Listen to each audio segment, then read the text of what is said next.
नमस्कार मंडळी, श्री स्वामी समर्थ. कसे आहात सर्व? मस्त आहात ना? मस्तच राहा. तर स्वागत आहे तुमचं माझ्या पुन्हा एका नवीन व्हिडिओमध्ये. आणि हे बघा, आज व्लॉग आहे ना, जेव्हा उठली ना तेव्हाच चालू केली आहे. आणि अशी काही होते माझी सकाळ, तेच तुम्हाला दाखवते आहे. इकडे अद्दू पण उठली. अद्दू माझ्यासोबतच उठली होती. खरं तर ती खूप पहाटे उठली होती, पण तिला पुन्हा झोपवलं. मग माझीही तब्येत बरी वाटत नव्हती, मग मीही थोडंसं लेटले. कारण की आज आहे ना बिलकुलच तब्येतही बरी नव्हती आणि तब्येतीमुळे आहे ना मूडही बरोबर नव्हतं. तर काय झालं मी तुम्हाला ते सांगतेच. कारण की आज बिलकुल म्हणजे व्लॉग बनवायची सुद्धा इच्छा नव्हती, पण म्हटलं आपण बनवतच आहोत तर स्किप नाही करूयात. कारण की ऑलरेडी 5-6 दिवस माझे स्किप झालेले आहेत म्हणून. तर अद्दू उठली होती, अद्दू खेळत होती. तोपर्यंत उठल्याबरोबर मी माझं बेड वगैरे आवरून घेतलं. कारण की मला बेड आहे ना व्यवस्थित पाहिजे. आणि जेव्हा जेव्हा ते इकडे तिकडे होतं ना बेडशीट, मी कितीदाही झालं तरी मी व्यवस्थित करत असते त्याला. कारण की मला नीटनेटकं पाहायला आवडतं. मला जेवढं पॉसिबल होईल, जेवढं जमतं मी तेवढं करतच असते. तर नीटनेटकं ठेवण्याचा प्रयत्न करत असते. तर काय झालं ना, आज मूड ठीक न राहण्याचं कारण म्हणजे रात्री आहे ना, थांब बाळा, रात्री आहे ना मी व्हॉइस ओव्हर करत आहे, अद्दू आहे बाजूला. तर रात्री आहे ना खूप आहे ना असं अचानक छातीत खूप दुखायला होत होतं. खूप दुखत होतं, खूपच दुखत होतं. म्हणजे डोळ्यातून अश्रू येत होते, तसं दुखत होतं. कारण की हे प्रॉब्लेम आहे ना मला खूप आधी होतं. मी तुम्हाला माझे जे व्लॉग बघतात ना, ते माझे फ्रेंड्स, माझे ताई वगैरे, त्यांना माहीत असेल, ऐकले असतील तर माझं पूर्ण. आधी आहे ना मला खूप त्रास होतो असं छातीत वगैरे दुखत राहत होतं. त्यासाठी मी कंटिन्यू 2 वर्ष ट्रीटमेंट घेतली आहे. भयानक असं त्रास होत होतं. तसाच थोडाफार मला रात्री त्रास झाला होता, का माहीत नाही मला.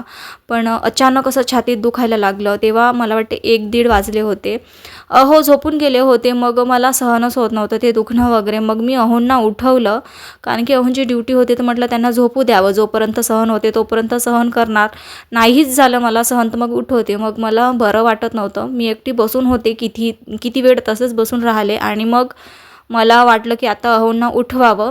मग मी अहोंना उठवली की अहो, मग म्हटले थोडंसं गरम पाणी किंवा थोडंसं मीठ पाणी किंवा साखर पाणी वगैरे करून देऊ का म्हणून. पण खरं सांगू का, काहीच इच्छा होत नव्हती.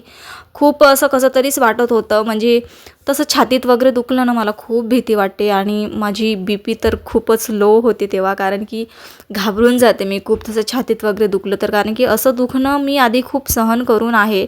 आणि तसं आता कधी अचानक दुखतं, पण ते पूर्णपणे आराम झालेलं नाही आहे. असू शकते ॲसिडिटीमुळे वगैरे असेल. पण ॲसिडिटीमुळे जरी दुखत असेल ना, खूप भयानक दुखतं मला ते. कारण की ते मला दुखते ना, मी शब्दात नाही सांगू शकत तसं दुखते. तर असं टोचल्यासारखं काहीतरी वेगळंच, असं आपण सुईने एखादी जागा कसं टोचतोत ना, तसं वगैरे दुखत होतं. मग कितीदा मी तसं बसले. मग अहो पण माझ्यासोबत जागे होते. अद्दू झोपूनच होती. तर हे सगळं असं झालं होतं. आणि दुसऱ्या दिवशीसुद्धा त्या छातीमुळेच थोडंसं असं दाटल्यासारखं होतं. त्याच्यामुळे बरंही वाटत नव्हतं. म्हणून तेच तुम्हाला म्हटलं की माझं आज बिलकुल मूडच नव्हतं. आणि असं काही दुखलं ना, खरं सांगू का, पहिले तर ठीक आहे, पण आत्ता तर खूप भीती वाटते. कारण की मी एक आई आहे. अद्दू झाली ना, त्याच्यामुळे आहे ना खरंच खूप भीती वाटते मला. असं सगळं झालं तर तुम्हीही रिलेट करतच असाल. एक आई असं होते ना, मला काही झालं की माझ्या बाळाकडे लक्ष कोण देणार. आणि हो, माझ्याकडे मी एकटीच राहते. आणि अहो जातात ड्युटीवर, तर त्यांना ड्युटी करणे इम्पॉर्टंटच आहे.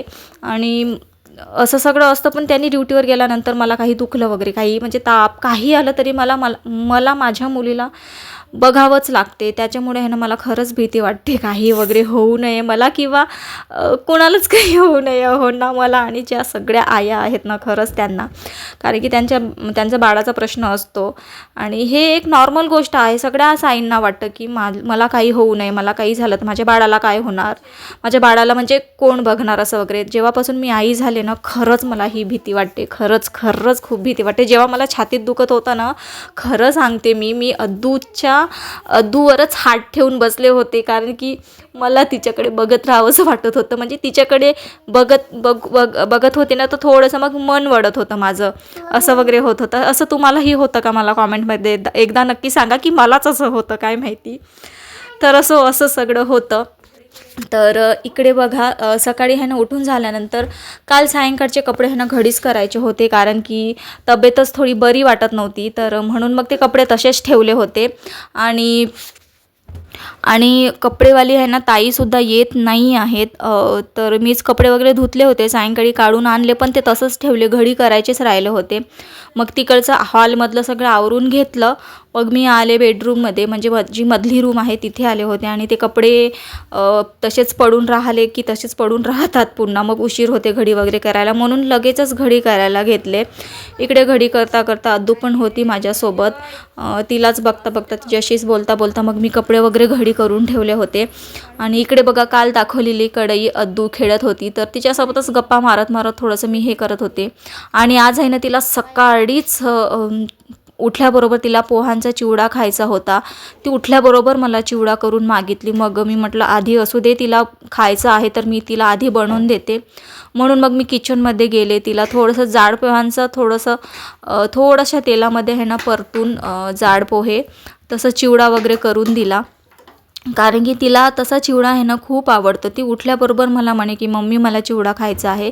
मी म्हटलं हे थोडंसं आवरून घेते बेडशीट वगैरे, मग नंतर तिला चिवडा करून देते. नंतर मूड गेलं तर तेही खाणार नाही, म्हणून मी माझं ब्रश वगैरे आधी राहू दिलं, मग तिला मी चिवडा वगैरे करून दिला.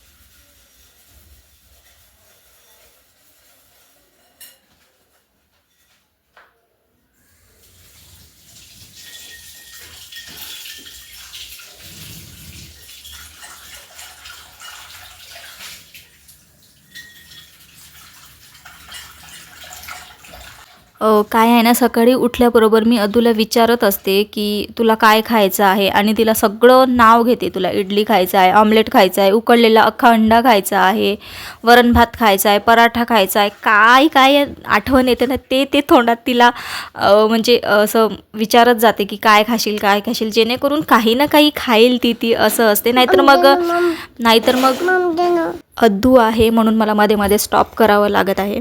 तर काही ना काही तिच्या पोटात गेलं तर सकाळी तिचा नाश्ता होऊन जातं. नाहीतर मग ती आहे ना, मी जे नाश्ता करते ना सकाळी आमच्या दोघांसाठी वगैरे असले तर मग तीच खाते थोडंसं.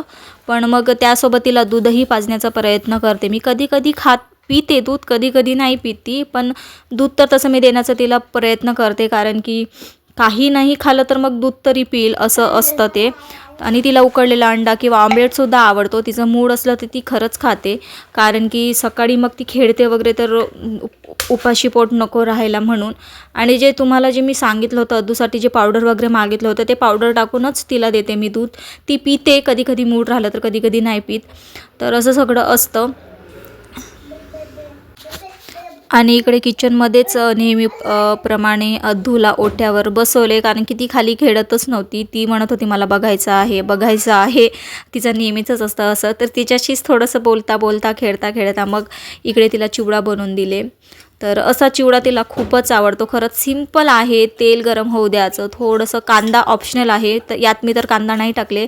थोडंसं जिरा आणि मोहरी, त्यात थोडंसं तिखट पावडर, थोडीशी हळद पावडर, चवीप्रमाणे मीठ आणि थोडंसं धनिया पावडर टाकते. आणि ते मसाले टाकल्याबरोबर मी पोहा टाकून देते, कारण की ते मसाले जळून जातात तेलात पटकन. तर टोमॅटो वगैरे किंवा कांदा वगैरे राहिलं तर जास्त लागत नाही, म्हणजे जळणार वगैरे नाही, पण नुसती तेलात टाकलं तर ती पटकन जळून जाते, म्हणून मग लगेच पोहा वगैरे टाकून देते मी. तर असं चिवडा तिला करून देते. तिलाही आवडते आणि खरं सांगू का हे मलाही आवडते, पण हे वगैरे मला खाल्ल्याने ॲसिडिटी होते, म्हणून मी जास्त हे अवॉइड करते. पण अद्दू खाते तर तिला कधी कधी बनवून देते मी. घे खा. पाण्याची बॉटल आणून देते. आणि इकडे बघ, मी ब्रश करते मी, तू खा. ओके. तर मंडळी, एकटी असताना सकाळ काही असं होतं. तिला आता नाश्ता बनवून दिले, तिला खायचं होते, ते उठल्याबरोबर मला मागत होती. मग मी आत्ता ब्रश करते. हे मम नाही आहे, मी काढून इथे टाकून आणते, थांब. टाकून नंतर. तर तिला आधी करून दिलं मी, कारण की तिचं मूड गेलं मग ती खाणार नाही पुन्हा. तर तिला असं करून दिलं. आता मी करते ब्रश. मी माझं आवरून घेते, मग भेटते तुम्हाला.